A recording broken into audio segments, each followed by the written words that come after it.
ദില്ലിയിൽ ആം ആദ്മി പാർട്ടി സർക്കാർ ഭരണപ്രതിസന്ധി തുടരുന്നു. ഭരണപ്രതിസന്ധി ചൂണ്ടിക്കാട്ടി ഉടൻ ഗവർണർ കേന്ദ്രത്തിന് റിപ്പോർട്ട് നൽകിയേക്കും. രാജിവെച്ച മന്ത്രി രാജ്കുമാർ ആനന്ദ് ഉടൻ BJPയിൽ അംഗത്വം സ്വീകരിക്കും. സർക്കാരിനെ മറിച്ചിടാൻ ശ്രമം നടക്കുന്നുവെന്നും ദില്ലിയെ രാഷ്ട്രപതി ഭരണത്തിലേക്ക് കൊണ്ടുപോകാൻ BJP ശ്രമിക്കുന്നുവെന്നും മന്ത്രി ആതിഷി മർലേന കുറ്റപ്പെടുത്തി. दिल्ली में राष्ट्रपति शासन लगाने वाली है। इसके कई संकेत पिछले कुछ दिनों से दिख रहे हैं। हम पिछले कई दिनों से देख रहे हैं कि दिल्ली में किसी भी अफसर की पोस्टिंग नहीं हो रही है, कि दिल्ली की चुनी हुई सरकार, दिल्ली की चुनी हुई लोकप्रिय सरकार अरविंद केजरीवाल की सरकार को गिराया जाए. നോബൽ മാറിക്കാരൻ വിശദാംശങ്ങളുമായി. നോബൽ, നോക്കൂ, ഒരു മുഖ്യമന്ത്രിക്ക് ഭരണം നിർവഹിക്കാനാകുന്നില്ല എന്ന് സാധാരണഗതിയിൽ ലഫ്റ്റനന്റ് ഗവർണർ കേന്ദ്ര ആഭ്യന്തര വകുപ്പ് മന്ത്രി റിപ്പോർട്ട് ചെയ്യേണ്ടതുണ്ട്. അതിൽ രാഷ്ട്രീയം നമുക്ക് കാണാനാകില്ല. അതേസമയം BJPയെ സംബന്ധിച്ചിടത്തോളം അവിടെ രാഷ്ട്രപതി ഭരണം കൊണ്ടുവരുന്നതിനുള്ള ശ്രമത്തിൻ്റെ ഭാഗമായി തന്നെയാണ് വേണമെങ്കിൽ അരവിന്ദ് കെജ്രിവാളിനെ അറസ്റ്റ് ചെയ്ത് ജയിലിൽ അടച്ചത് എന്ന് വേണമെങ്കിൽ പറയുകയും ചെയ്യാം. പക്ഷേ ഈ ഒരു പ്രതിസന്ധി മറികടക്കാൻ പുതിയൊരു മുഖ്യമന്ത്രിയെ നിയോഗിച്ചാൽ മതി. അതിനുള്ള ഒരു ശ്രമവും ആം ആദ്മി പാർട്ടി നടത്തുന്നില്ല എന്നാണോ കാണേണ്ടത്, അതോ സുപ്രീം കോടതി വിധി വരുന്നത് വരെ കാത്തു നിൽക്കുകയാണോ?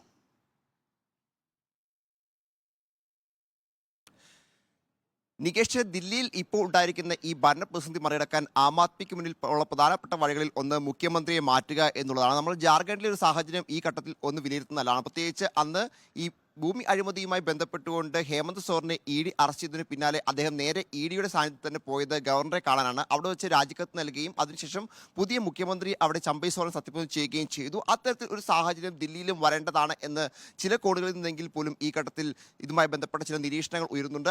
പക്ഷേ അത്തരം ഒരു നീക്കത്തിന് അരവിന്ദ് കെജ്രിവാളോ അല്ലെങ്കിൽ ആം ആദ്മി പാർട്ടിയോ ഈ ഘട്ടത്തിൽ തയ്യാറല്ല എന്ന് തന്നെയാണ് നമ്മൾ മനസ്സിലാക്കുന്നത്. ഒരുപക്ഷേ മുഖ്യമന്ത്രി സ്ഥാനം ഇനിയിപ്പോൾ ആരിലേക്ക് കൈമാറും എന്നൊരു ചോദ്യം ആം ആദ്മി പാർട്ടിക്ക് മുന്നിൽ ഉണ്ട് എന്ന് മനസ്സിലാക്കുന്നു. പ്രത്യേകിച്ച് സുനിത കേജ്രിവാളിനെ മുഖ്യമന്ത്രിയാക്കുകയാണെങ്കിൽ മാത്രമായിരിക്കും പാർട്ടിയിൽ ഒരു പൊട്ടിത്തെറി ഉണ്ടാകാതിരിക്കുക എന്ന വിലയിരുത്തലും ചില കോണുകളിൽ ഉണ്ട് എന്ന് മനസ്സിലാക്കുന്നു.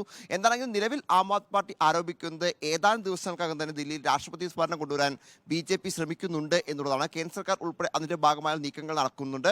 കേന്ദ്ര സർക്കാരിന്, പ്രത്യേകിച്ച് കേന്ദ്ര ആഭ്യന്തര മന്ത്രാലയത്തിന് സംസ്ഥാനത്തെ ഭരണവുമായി ബന്ധപ്പെട്ടുകൊണ്ട് നിരന്തരം ലഫ്റ്റനന്റ് ഗവർണർ കത്തുകൾ അയക്കുകയാണ്. ഈ കത്തുകൾ അയക്കുന്നതും അതോടൊപ്പം തന്നെ പല തസ്തികകളും IAS ഉദ്യോഗസ്ഥരെ നിയമിക്കുന്നില്ല. ഈ നിയമനം ഉൾപ്പെടെ ഇപ്പോൾ നടത്താതിരിക്കുന്നതും പ്രതിസന്ധി ഉണ്ടെന്ന് വരുത്തി തീർത്തുകൊണ്ട് സംസ്ഥാനത്ത് രാഷ്ട്രപതി ഭരണം ഏർപ്പെടുത്താനുള്ള ശ്രമത്തിന്റെ ഭാഗമാണ് എന്ന് തന്നെയാണ് അതിഷി മർലേന അടക്കമുള്ളവർ ആരോപിക്കുന്നത്. അതേസമയം മറ്റൊരു പ്രധാനപ്പെട്ട കാര്യം, അതായത് കഴിഞ്ഞ ദിവസം രാജിവെച്ച മന്ത്രി രാജ്കുമാർ ആനന്ദിന്റെ രാജിയുമായി ബന്ധപ്പെട്ട കാര്യം ഇതുവരെ ഗവർണറെ അറിയിച്ചിട്ടില്ല എന്ന് പ്രധാനപ്പെട്ട കാര്യമാണ്. അതോടൊപ്പം തന്നെ സ്പീക്കറുടെ ഓഫീസ് വ്യക്തമാക്കുന്നത് രാജിക്കത്ത് ലഭിച്ചിട്ടില്ല എന്നുള്ളതാണ്. ഇതെല്ലാം ചെയ്യേണ്ടത് മുഖ്യമന്ത്രി ആണ് എന്ന് തന്നെയാണ് സംസ്ഥാനത്തെ ഭരണപ്രതിസന്ധിയുമായി ബന്ധപ്പെട്ട ഏറ്റവും വലിയ ഉദാഹരണം എന്ന് BJP ഉൾപ്പെടെ ആരോപിക്കുകയും ചെയ്യുന്നു. എന്താണെങ്കിലും ഈ അവസരം മുതലായിക്കൊണ്ട് രാഷ്ട്രപതി ഭരണത്തിലേക്ക് സംസ്ഥാനത്തെ എത്തിക്കുക, ദില്ലി എത്തിക്കുക എന്ന് തന്നെയാണ് BJP ലക്ഷ്യം വെക്കുന്നത് എന്ന കാര്യത്തിൽ യാതൊരു സംശയവുമില്ല. അവർ ഇതുമായി ബന്ധപ്പെട്ട ചർച്ചകളൊപ്പം മറ്റ് പ്രതിഷേധങ്ങളൊക്കെ ആലോചിക്കുകയും ചെയ്യുന്നുണ്ട്. നിലവിൽ അങ്ങനെ ഒരു പ്രതിസന്ധി ഉണ്ടായാൽ, പ്രത്യേകിച്ച് രാഷ്ട്രപതി ഭരണത്തിലേക്ക് പോകുമെന്നൊരു സാഹചര്യം വന്നു കഴിഞ്ഞാൽ സ്വാഭാവികമായും ആം ആദ്മി പാർട്ടിയെ സംബന്ധിച്ചിടത്തോളം അവർക്ക് ഒരു മുഖ്യമന്ത്രിയെ നിശ്ചയിക്കേണ്ടി വരും. അങ്ങനെയാണെങ്കിൽ സുനിത കേജ്രിവാൾ മുഖ്യമന്ത്രി ആകുമോ എന്നാണ് ഇനിയിപ്പോൾ